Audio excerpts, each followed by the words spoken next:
Before the world built its towers of glass and stone, before the dreams of men reached for the skies, there was an island forgotten by time, and on it, a king, fierce, majestic, and utterly alone.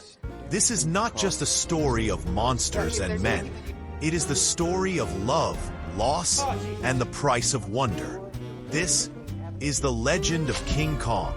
In the heart of the Great Depression, New York City stands battered yet proud. Streets bustle with desperate energy, a chaotic dance of poverty and hope. Skyscrapers rise defiantly against the gray skies, symbols of ambition refusing to die.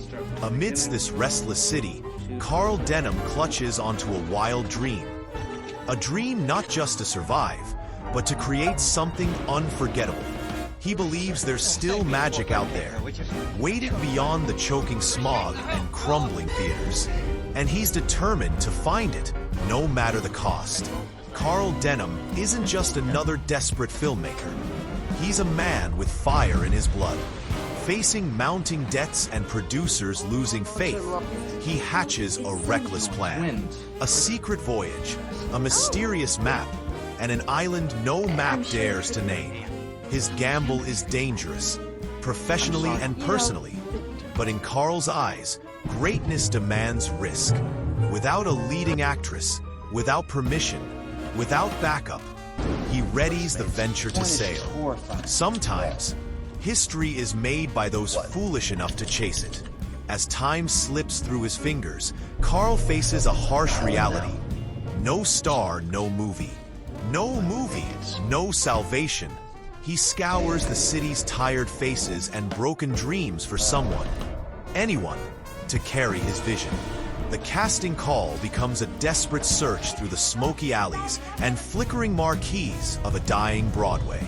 And just when hope seems lost, destiny intervenes, weaving Ann Darrow into his story. What do you think, Tristan? Not as a mere actress, but as the key to his impossible journey. And Darrow's beauty isn't just in her face, it's in her resilience. Abandoned theaters, shuttered clubs, and bread lines have been her backdrop for too long. But beneath the hunger in her eyes is a stubborn flicker of hope. When Carl finds her, she stands at the edge of surrender, yet refuses to fall. For her, Carl's proposition isn't just a job, it's a lifeline. A voyage into the unknown is better than fading quietly into the city's forgotten corners. And dares to leap. The venture cuts through gray waves, its steel hull shuddering against the unknown. On board, a mismatched crew gathers. Salty sailors, washed-up actors, a reluctant playwright, and a captain whose gaze knows fear. Above decks, laughter masks tension. Below, secrets fester like damp wood. Carl guards his true destination, knowing full well the madness of his quest. Yet something stirs in the salt air. An unspoken promise that this journey will change them all, in ways none of them can foresee. The camera pulls back, revealing the crumbling skyline. The golden light bleeds through the mist, painting Kong's silhouette in sorrow. Jack Driscoll never intended to set sail. He was a playwright, a man of words, not oceans. Yet somehow, through Carl's tricks and desperation, he finds himself aboard the venture. Jack resents it. The cramped quarters, the stinking holds, the secretiveness of the mission. But deep down, something stirs within him. A yearning for more than stage lights and paper dreams. The sea is wild and unpredictable, just like the stories he's never dared to live. And perhaps, against his better judgment, part of him is ready for it. As days turn to weeks, rumors spread among the crew like wildfire. An island shrouded in eternal mist, where monsters roam and men are mere whispers in the trees. Some laugh off the tales as sailors' nonsense. Others grow quiet, their eyes betraying a deeper fear. Carl fans the flames, feeding their imaginations, for he knows terror sells. But deep within even Carl's bravado, a sliver of unease blooms. Some places are lost for a reason. Some myths are warnings, not invitations. The mist appears first, a ghostly wall on the horizon, veiling the world beyond. As the venture edges closer, the ocean grows still, almost reverent. The cliffs of Skull Island rear out of the water like the bones of some ancient leviathan. They scrape the sky, jagged and grim, daring any to trespass. Fear grips the crew. Radios fail. Compasses spin. Logic falters. In the face of such raw, primal power, even the bravest feel small. Landing on the island, the explorers expect wonder. Instead, they find ruin. Colossal statues crumble under the weight of time. Vines choke what little remains of a once great civilization. Every footstep echoes against stone that seems to whisper back. And unseen eyes, too many eyes, watch from the darkness beyond. The air is heavy, not just with humidity, but with the sense that they are not just visitors, but intruders. Night falls like a hammer, shadows swell, and from them emerge the island's true guardians. The natives of Skull Island strike without warning, silent, swift, merciless. They do not speak the language of diplomacy. They speak survival. The crew, armed with guns and arrogance, quickly realize how little those things matter here. Blood stains the sand. Screams are swallowed by the mist. And above it all, the statues loom. Not as relics, but as warnings ignored too late. In the dead of night, when even hope dares not breathe, and is taken, the natives descend upon the Venture's camp with ruthless precision. She is dragged from the world she knows into a nightmare she cannot understand. Bound in ceremonial robes, adorned with strange talismans, she is prepared for something ancient, something unspeakable. Her cries are swallowed by the darkness as the island demands its sacrifice. No one hears her scream except the silent statues and the unseen beast that stirs beyond the wall. The jungle trembles as something enormous moves through it. Trees crack and splinter like toothpicks underfoot. A roar, not of rage, but of existence itself, tears the night asunder. And then he appears, calm, towering, magnificent, primal. His eyes burn with a fierce, ancient sadness. To the natives, he is a god. To the crew, he is a nightmare. To Ann, he is a mystery, a creature of rage, but also of unexpected tenderness. His giant hand closes around her, lifting her from the ground with a gentleness that seems impossible for something so powerful. Kong carries, and through the tangled jungle like a precious treasure. At first, she struggles, screams, fights against the inevitable. But there's no malice in his touch, no cruelty in his gaze. He is fascinated, not by her appearance alone, but by her spirit, her defiance, her refusal to cower before him. She is unlike anything he has ever seen, and perhaps deep within the beast's heart, something forgotten stirs, a longing for connection, for something more than survival. The deeper Kong ventures into the island's wild heart, the stranger the world becomes. Towering plants drip with unknown poisons. Insects the size of dogs scurry in the undergrowth. Every corner of Skull Island teems with life warped by time and darkness, and glimpses creatures that should have been extinct for millions of years. Predators with jaws wider than doors, eyes that gleam with hunger. She realizes that Kong is not the most terrifying thing here. In fact, he may be her only protector against the true nightmares lurking just beyond the trees. Back at the Venture, Jack Driscoll refuses to abandon and guilt and something deeper, something he dare not name, drive him to action.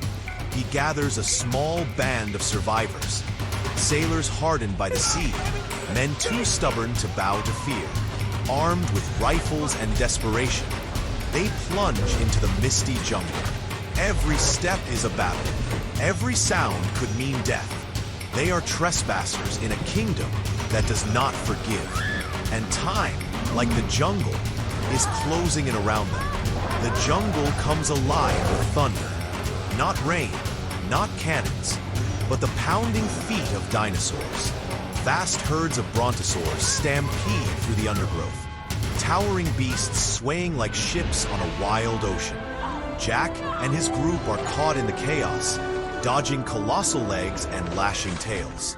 It is a breathtaking, horrifying reminder that Skull Island is a place where time itself has bent and broken. Here, humanity is no longer the master. It is prey, small and fragile before the Earth's ancient titans. What began as wonder turns swiftly into a nightmare.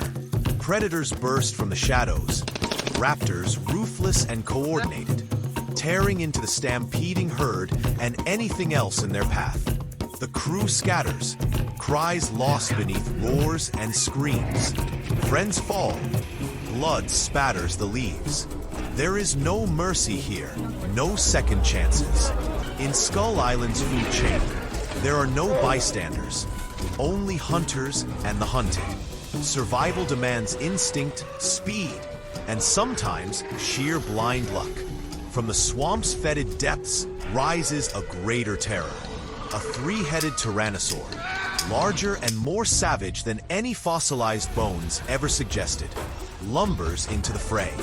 Its roars shake the earth, silencing even the smaller predators, and watches, frozen in horror, as the beast sets its yellow eyes upon her.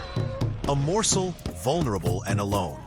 But before the jaws can close around her, salvation thunders from the trees in the form of Kong.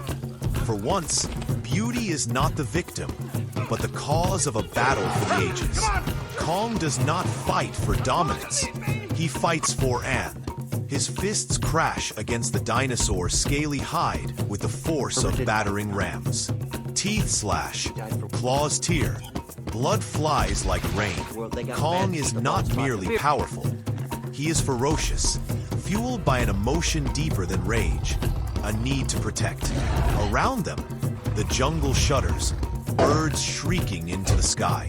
Each blow he strikes is a promise. He will not lose her. Not to this monster. Not to this world. The duel rages across vine-choked chasms and crumbling cliffs. Kong and the Tyrannosaur are evenly matched, primal forces clashing with terrifying fury, and becomes a bystander to her own fate, tossed between giants battling over more than survival, battling for meaning in a savage world. With a final, bone-crunching snap, Kong defeats the beast, standing battered but victorious.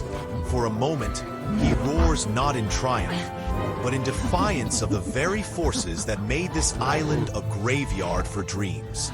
He has won, but the battle for Ann and for his soul is far from over. Exhausted and bleeding, Kong gathers and into his massive hand and retreats into the jungle's thick shadows. His breathing is ragged, each step a shudder of pain and stubborn will. Around them, the jungle shudders, birds shrieking into the sky. Each blow he strikes is a promise. He will not lose her. Not to this monster. Not to this world. His breathing is ragged, each step a shudder of pain and stubborn will. Around them, the island stirs uneasily. The king has defended his claim, but the cost is heavy, and, still trembling from the chaos, looks up at him not with terror, but with something close to wonder. Despite his ferocity, Kong has proven he is not merely a monster. He is a guardian, a force of nature shaped by loneliness and loss. Time loses meaning deep within Skull Island's heart, and realizing brute resistance is futile, and perhaps even cruel, shifts her approach. She entertains Kong, using the only weapon she has: laughter, lightness, humanity. She juggles rocks, dances clumsily, sings softly into the thick air. To her surprise, Kong responds, not with growls, but with grunts of curiosity, heavy yet careful gestures of fascination. Between the two, a fragile bridge forms, not of language, but of spirit. Amid the world's oldest dangers, an unexpected kinship is born. While Kong and Ann forge their delicate bond, Jack and the dwindling rescue party battle a different hell. The jungle gives way to fetid swamps and gaping chasms. Each new step reveals horrors worse than the last. Centipedes the size of crocodiles, leeches with mouths ringed in teeth. Nature here is not a nurturing mother. She is a cruel, indifferent goddess. Hope dims with every death. Yet Jack presses on, fueled by a love he cannot yet name, and a guilt that gnaws deeper than the jungle's insects. The ground itself betrays them. A rotten bridge collapses under their feet, plunging Jack and the survivors into a massive, living graveyard. Here, the bottom feeders of Skull Island reign supreme. Enormous, bloated creatures drawn to the scent of fresh blood. Slimy tentacles wrap around legs. Mandibles snap shut on flesh. Men who once braved typhoons and gunfire now scream like children. In the blackness, there is no heroism, only terror. Jack survives not by courage, but by sheer, brutal instinct, and the knowledge that still waits for him. Few crawl out of the pit alive. The survivors emerge pale, bloodied and broken, carrying the ghosts of those left behind. Their guns are empty, their spirits battered, but Jack's resolve hardens into steel. Survival is not enough. Saving and is not a mission anymore. It is a calling. He shoves aside fear, pain, and reason, pushing the remnants of the group onward. Skull Island wants them dead. Its beasts, its plants, its very soil thirsts for them. But Jack no longer cares. Love, once a whisper, now roars louder than any monster. The jungle thins as Jack approaches the cliffs where Kong has hidden Ann. The climb is brutal, slick with moss, jagged with broken stone. Each handhold threatens to crumble beneath his fingers. Below him, the island's roars echo like distant thunder. Every muscle burns. Every heartbeat is a drum of defiance. Jack has no certainty he will succeed. He knows only that he must. Somewhere above, beyond the mist and the impossible distance, and is waiting. Survival demands the body. Love demands the soul. At the summit, Jack moves like a shadow, heart hammering in his throat. He finds an alive hole, but not untouched by her ordeal. He sees it in her eyes. A depth, a sadness, a connection to something she cannot explain. Kong sleeps nearby, a mountain of fur and muscle, vulnerable in rare slumber. Jack acts swiftly, whispering her name, reaching out, and hesitates, a flicker of something deeper than fear flashing across her face. But then she takes his hand. Together, they slip away into the jungle's hungry embrace. When Kong awakes to find and gone, the island itself seems to groan in answer to his rage. His roar splits the canopy, sends flocks of unseen creatures screeching into the sky. He crashes through the jungle, ripping trees from the earth, smashing ancient ruins beneath his fists. His fury is not mindless. It is heartbreak made flesh. Kong does not rampage because he is a monster. He rampages because, for the first time, he had something precious. And it was stolen. Skull Island bears witness to the mourning of a king. Denim sees an opportunity in the chaos. Where others see death, he sees fortune. In Kong's grief, Denim sees a story, and in stories, profit. He devises a plan. Lure the beast to the shore, use Ann as bait, and incapacitate him with gas bombs. It is a cruel scheme, born not of bravery but of greed. Yet in this place of monsters and madness, cruelty often masquerades as survival. Denim convinces the crew with promises of glory and gold. No one asks if capturing Kong is right. They only ask if it can be done. On the crumbling steps of an ancient plaza, they lay their snare, and stands trembling, caught between terror and sorrow. Kong appears, torn from the jungle like a storm given flesh. At the sight of Ann, his fury melts into relief, into something achingly tender. He reaches for her, and the gas bombs burst. Hissing clouds envelop him, stinging his eyes, clogging his lungs.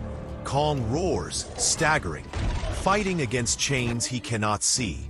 The mighty king falls to his knees, not defeated by strength, but betrayed by trust. Steel shackles bind Kong's massive wrists. Iron muzzles his roar. He is no longer a king, but a captive. A trophy dragged from the edge of the world to serve as entertainment for the very civilization that fears and despises him. In the belly of the ship, Kong slumps, his spirit broken more deeply than his body. No jungle walls can confine him as cruelly as betrayal. He stares at the darkness, uncomprehending. To him, the cages and the jeering faces are not symbols of power. They are proof of a world that kills what it cannot control. Under the blinding stage lights of New York, Kong is paraded before an eager, oblivious crowd. They marvel at his size, his chains, his helplessness. He is branded the eighth wonder of the world. But in their eyes, he is no wonder, merely a curiosity. Flashes pop like gunshots.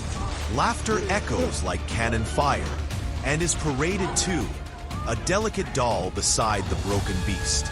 It is a spectacle of cruelty, wearing the mask of celebration. No one sees the tragedy unfolding behind Kong's haunted eyes. No one except Ann, trapped by her own complicity, and watches the charade unfold.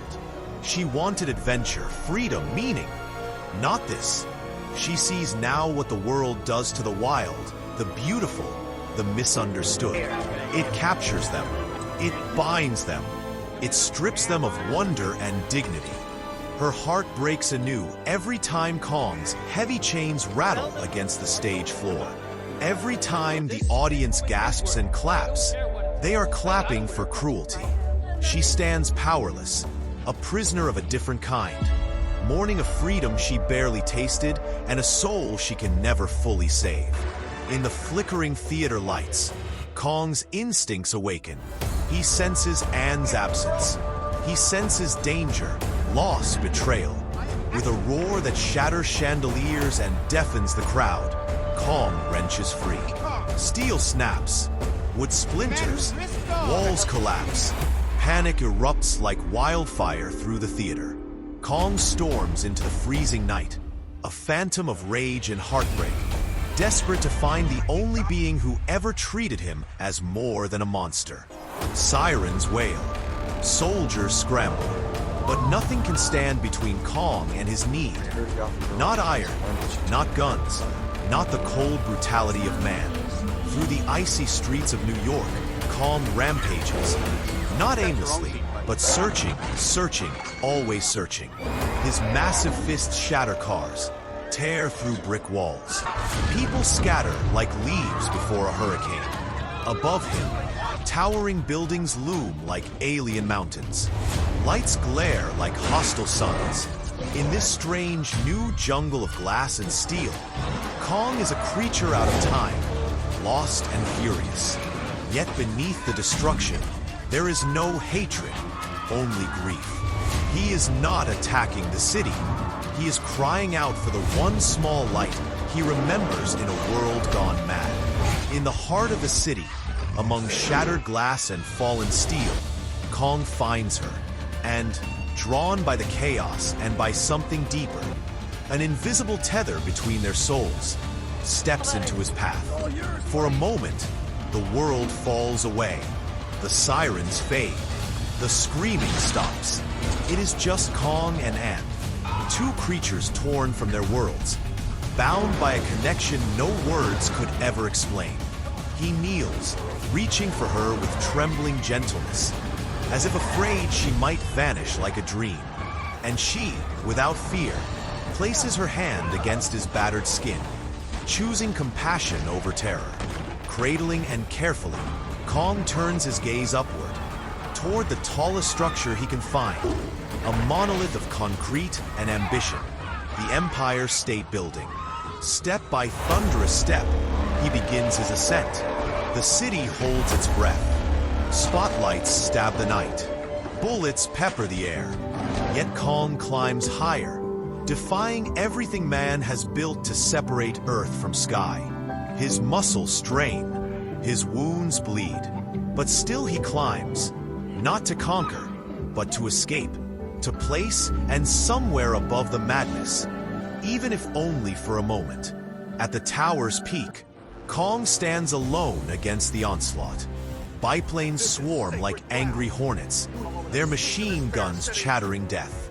Kong fights with the last of his strength, batting them from the air, roaring his defiance into the stars, and clings to the building's ledge, powerless to help. Forced to watch as the only soul who ever showed her pure, selfless wonder is torn apart. Kong bleeds. Kong falters. But even as his strength fades, he shields and with his body. His final act not of violence, but of love. Bullets find their mark. Kong wavers, a mountain caught in an invisible storm. He casts one last look at, and a look heavy with sorrow, gratitude, and an apology he cannot speak. Then, with a groan that seems to shake the heavens themselves, he falls. The ground quakes as the king meets his end. Crowds gather, drawn by morbid fascination. Someone mutters, "It was beauty killed the beast." But, and knows better, it was greed, fear, and mankind's endless hunger for dominance that felled him. Not beauty. Never beauty. In the days that follow, the city will move on. Buildings will be repaired. Stories will be spun. But something ancient was lost that night. Something irreplaceable. Kong was not a monster. He was a mirror, held up against humanity's own brutality. In his rage, there was tenderness. In his strength, vulnerability. He was a king not because he ruled, but because he loved, fiercely, hopelessly, beautifully. And though his body lies broken on cold concrete, his legend will rise higher than any skyscraper, whispered by the wind that once carried him toward the stars.